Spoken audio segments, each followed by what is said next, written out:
বাংলাদেশের জনগণ আর মুখে একটা অন্তরে একটা এইভাবে কিছু দেখতে চায় না। আমাদের যারা রাজনৈতিক দলগুলো আছে, আমি হয়তো ছাত্র, আমি হয়তো আপনার থেকে একটু কম বুঝি, কিন্তু সেই কম বুঝের সুবিধাটা নিয়ে আপনি কিভাবে বলছে আপনি নিজের আখের গুছানোর লাইন বেছে নিলেন?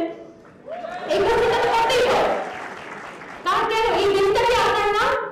যখন আমি খুব করে বলি যে বিএনপি যখন বলছে যে আমার অনেকজন মারা গিয়েছে, হ্যাঁ, এই যে গণহত্যা হয়েছে এটার হকদার সবাই।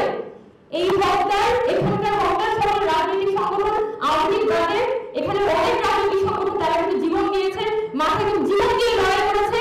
এটা যে অংশীদার, এটা সবাই, সাধারণ ছাত্র নাগরিক জীবনে এটার অংশীদার, রাজনৈতিক দলগুলো এটার অংশীদার, আমরা সবাই এটার অংশীদার। এটা কোনো আলাদা মাপকাঠিতে মাপার কিছু নেই।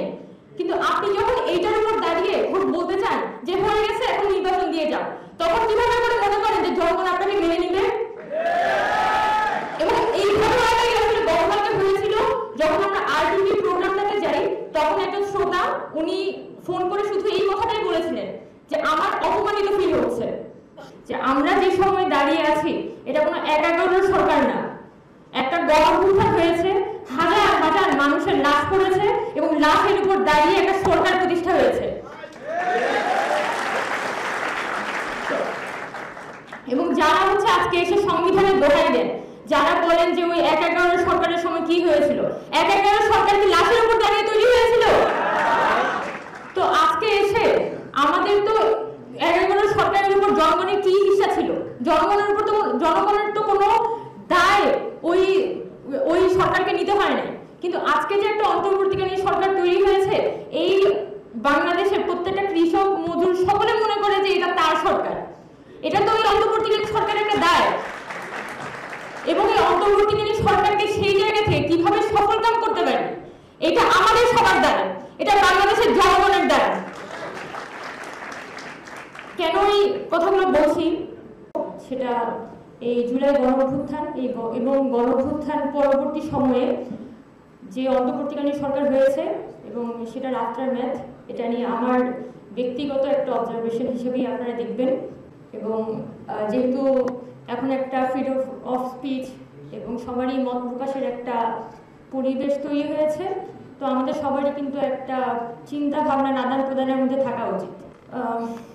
গতকালকে শুরুতেই শুরু করতে চাই একটা ঘটনাকে কেন্দ্র করে।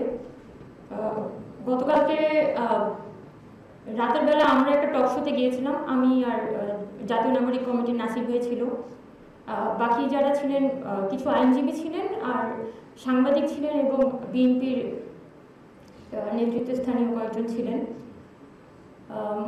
এবং যেটা হয়, ওনারা ওনাদের যুক্তি তুলে ধরছেন, আমরা আমাদের যুক্তি তুলে ধরছি এবং ইট ওয়াজ ফাইন এনাফ।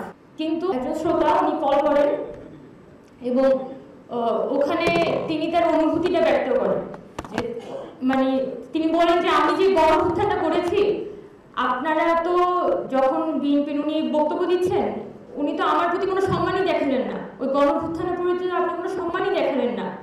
তাহলে এবং শ্রোতা বলছেন যে আমি খুবই অপমানিত বোধ করেছি, আমি খুবই ডিসহার্টেন বোধ করেছি যে আপনারা এরকম অ্যাপ্রোচে হচ্ছে দিন দিন কথা বলছেন। তো এটাতে তিনি তার মতামত জানিয়েছেন, এটা জানাতেই পারেন। এবং এটা জানানোর পরও যিনি ওখানে বসেছিলেন বিএনপি নেতৃস্থানীয় একজন বক্তা, উনি এটাকে কোনো ধর্তব্যের মধ্যে নিলেন না, উনি এগেইন তার যে পলিটিক্যাল আলাপ আলোচনা এবং ওনাকে লিটারালি একদম মাইনাস করে দিয়ে তার কথাগুলো বলতে থাকলেন।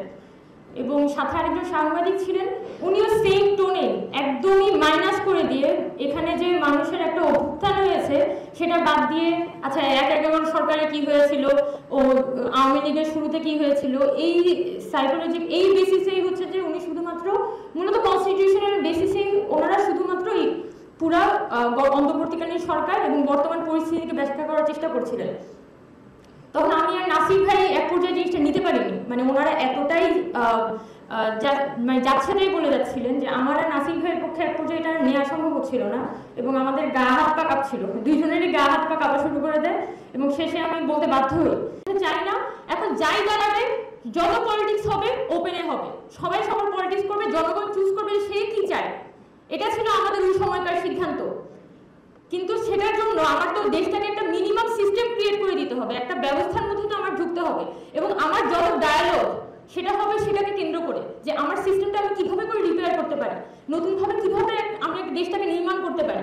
এবং শুরুতে বেশ কিছুদিন এই প্রক্রিয়ার মধ্যে আমরা ছিলাম, কিন্তু 10-15 দিন যেতে না যেতে আমি কিছু দেখাই, কিছু বাস্তবতা দেখাই যে এখানে যে ইন্ডিয়ান গভর্নমেন্ট তৈরি হয় তারা এক ধরনের আমি এক ধরনের সমালোচনা করতে চাই। এখানে যারা আহত নিহতর পরিবারগুলো আছে তাদের প্রতি কিন্তু যে ধরনের দায়বদ্ধতা এই গভর্নমেন্টের দেখানোর কথা সেটা তারা দেখায় না।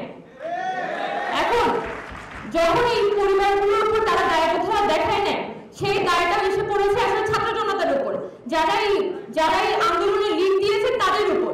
আমি তো ডাক্তার না, কিন্তু আমাকে দেখা যাচ্ছে তার সার্বিক নিরাপত্তার ব্যবস্থা, তার অমুক এলাকার মামলা, অমুক জমি জমার সমস্যা, সব সমস্যার সমাধান এখন বৈষম্যবিরোধী ছাত্র আন্দোলনে করতে হবে, এরকম একটা পরিস্থিতি।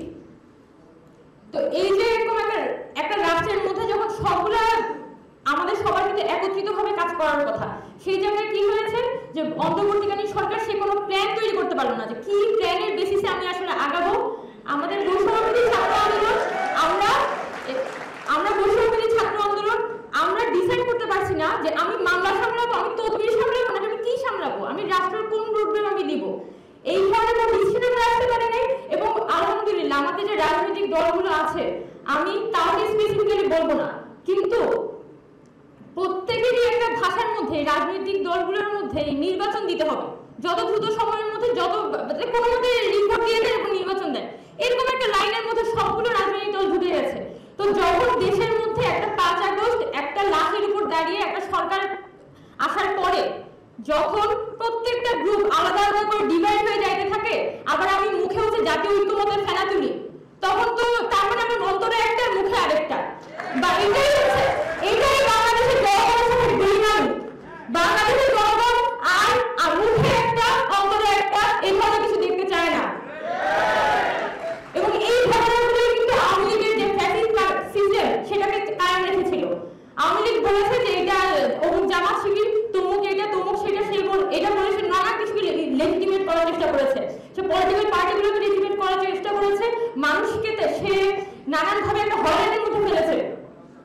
কিন্তু এই যে আজকে এসে মানে যেটা আমাদের একটা এক্সপেকটেশন ছিল যে 5 তারিখ যখন হচ্ছে এই সরকারটা তৈরি হবে, 5 তারিখ পরবর্তী সময়ে, সেটাতে আমরা সারা দেশের জনগণ আসলে একসাথে ঝাঁপিয়ে পড়বো, একসাথে ঝাঁপিয়ে পড়ে আমরা আসলে দেশটাকে একটা নতুন কিছু একটার দিকে নিয়ে যাব। আমরা জানি না হয়তো নতুন জিনিসটা কি, কিন্তু আমার মধ্যে একটা ফিলিং আছে, আমার মধ্যে একটা স্বপ্ন আছে যে এই দেশটা আগের দেশটার মতো হবে না, শুধু আমরা এতটুকুই জানতাম।